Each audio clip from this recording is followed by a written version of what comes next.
इस वीडियो में हम लोग बात करने वाले हैं कि CISF ASI LDC जो लोग 2021 का एग्ज़ाम देने वाले हैं, ये वीडियो मुख्य रूप से उन्हीं पे फोकस रहेगा जो 2021 का एग्ज़ाम देंगे। ठीक है, कंडीशन यही है कि अगर आप चारों सब्जेक्ट में पास होंगे और ओवरऑल पास होंगे तो 2021 में भी आपका सिलेक्शन हो जाएगा। मेरिट ज़्यादा मैटर नहीं करेगा।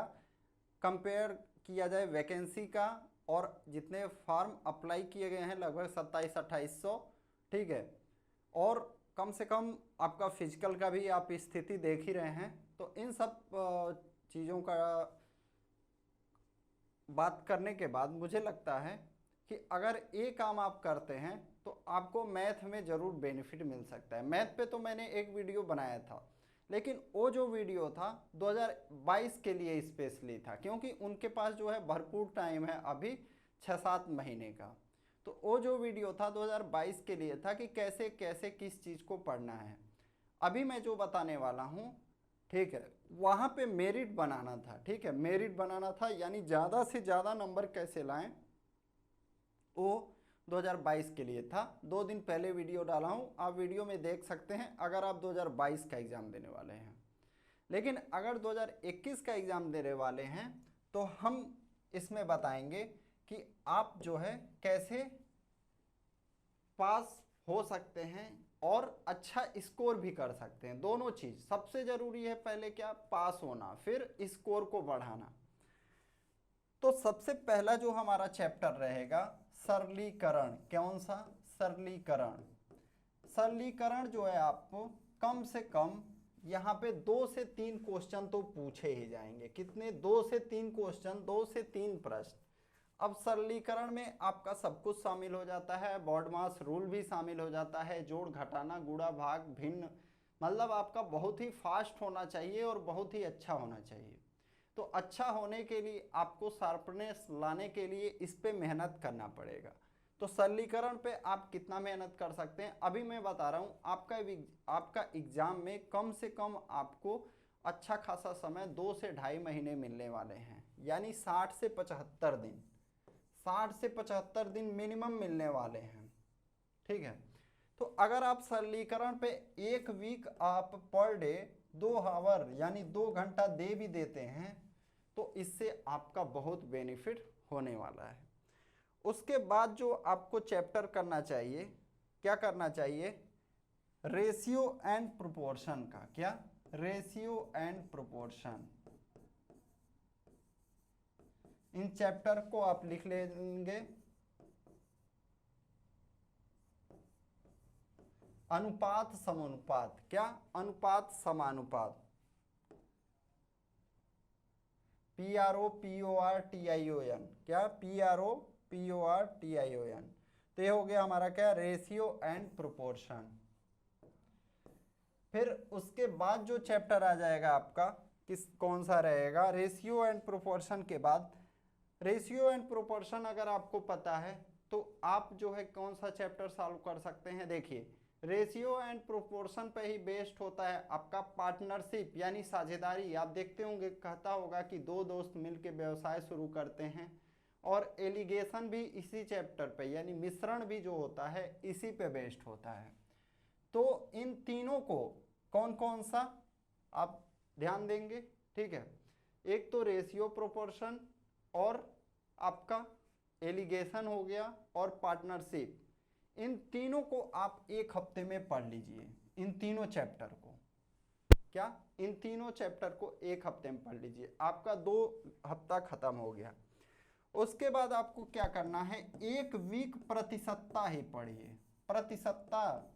ठीक है, एक सवाल को कई बार लगाइए, एक सवाल को कई बार लगाइए, 2 बार। जो कठिन लगता है, नहीं कि जो क्वेश्चन बहुत आसान है उसी पे आप कर रहे हैं, नहीं, टफ क्वेश्चन को कई बार लगाइए। ठीक है, उसके बाद क्या आ गया? प्रतिशतता के बाद जो है आपको पढ़ना है लाभ हानि, प्रॉफिट एंड लॉस। ये मैं आपको 9 चैप्टर बताऊंगा, ये 9 चैप्टर आप बढ़िया से कवर कर लेंगे तो आपको मैथ में पास होने से कोई नहीं रोक पाएगा। फिर आपका औसत हो गया, जैसे एवरेज। फिर क्षेत्रफल और आयतन अभी बहुत ही इंपॉर्टेंट हो गया है, यानी कि मेंसुरेशन। यहाँ से 7 से 10 क्वेश्चन पूछे जा रहे हैं। कहाँ से? क्षेत्रफल और आयतन से कम 10 क्वेश्चन पूछे जा रहे हैं। तो इस पे तो आप कम से कम 2 वीक फोकस करिए। कितना? 2 सप्ताह फोकस करिए, ठीक है, क्षेत्रफल और आयतन पे। अब चाल समय दूरी, क्या? चाल समय दूरी। चाल समय दूरी में आपका सभी तरह का चाल समय शामिल है। ट्रेन से भी संबंधित प्रश्न, दौड़ से भी संबंधित प्रश्न, यानी पूरा चाल समय पूरा चाल समय दूरी पे देना है। इस पे भी ये आपको सिर्फ 1 हफ्ता देना है। कितना?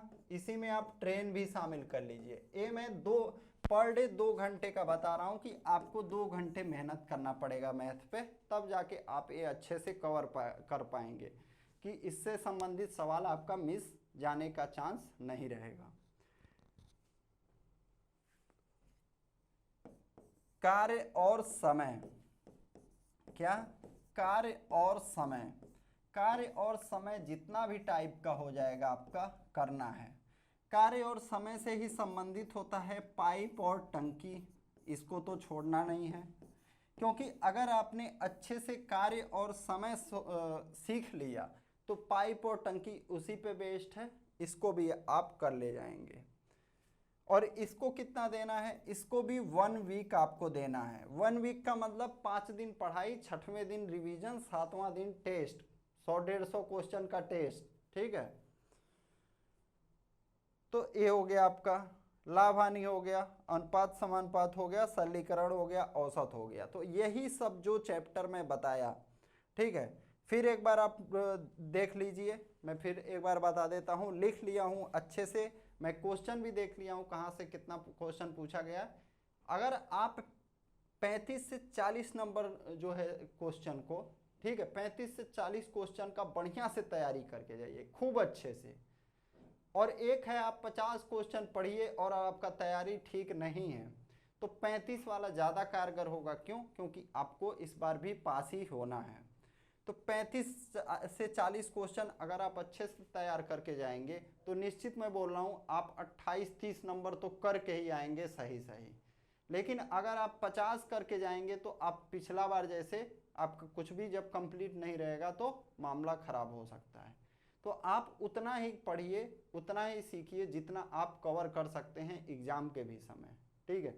अगर आप ये 8-10 चैप्टर रहेगा तो मैं ऐसा तरीका बताऊंगा आपको, ठीक है। हफ्ते में आप इन 200 चैप्टर का, ठीक है, 2-2, 3-3 बार टेस्ट दे सकते हैं। मैं आपको इन पे मिक्स टेस्ट कराता रहूँगा कोर्स में। 3 चैप्टर उठा लिया उससे मिक्स टेस्ट, ठीक है, 5 चैप्टर उठा लिया उससे मिक्स टेस्ट, यानी हर हफ्ते में आपको 2-3 बार वो चैप्टर लगभग आपकी आंखों के सामने से गुजर जाएगा। तो उससे क्या होगा, आपको बहुत ही बेनिफिट होगा। और इससे संबंधित कोर्स जो है हमारा एप्लीकेशन 2021 से संबंधित हमारा एप्लीकेशन पे अवेलेबल है। तो आप कोर्स से ज़रूर जुड़े। मैं बता रहा हूँ एग्ज़ाम के मतलब अभी से आप पढ़ते रहेंगे जैसे मैं बता रहा हूँ, और 1-1.5 महीना पहले, ठीक है, मैं आपको ऐसे टेस्ट कराऊंगा कि आपको मैथ में अगर आप टेस्ट अटेम्प्ट करते हैं, ऐसा नहीं है कि आप अपने आप को समझ लीजिए मुझे तो सब चीज़ आ रहा है, अब कोई ज़रूरत नहीं है। अगर आप टेस्ट अटेम्प्ट करते हैं तो मैं बता रहा हूँ कि आप निश्चित ही पास करेंगे और आपका नंबर भी अच्छा आएगा, ठीक है। आप पूरा चीज़ों को मत समेट लीजिए कि नंबर सिस्टम है वो दुनिया भर का।